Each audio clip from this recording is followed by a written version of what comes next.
আজি চিলাপথাৰ স্বেচ্ছাসেৱী সংগঠন সাৰথী উদ্যোগত লগতে চহতীকৈ সহযোগী সংগঠনৰ সহযোগৰ বাবে সকলোৱে নাচিলে গানে আৰু নম্ৰ কুমাৰ ভূঞাৰ দিল্লীৱালাৰ প্ৰেম নামৰ এখন ব্যংগাত্মক কবিতা পুথি আজি উন্মোচন হ'ল। লগতে আজি 5জনকৈ সমাজৰ বিভিন্ন ক্ষেত্ৰলৈ অৱদান আগবঢ়োৱা ব্যক্তিক সম্বৰ্ধনা জনালে।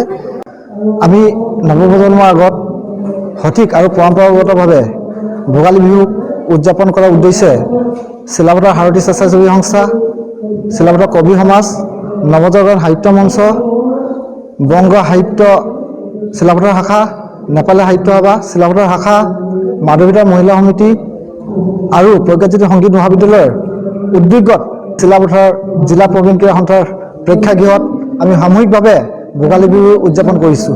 আৰু এই উৎসৱৰ লগত সংগতি ৰাখি আজি আমি পুৱা 60গৰাকীকৈ জ্যেষ্ঠ ব্যক্তিসকলক আমি শীত নিবাৰণৰ উদ্দেশ্যে আমি একোখনকৈ কম্বল বিতৰণ কৰিলোঁ।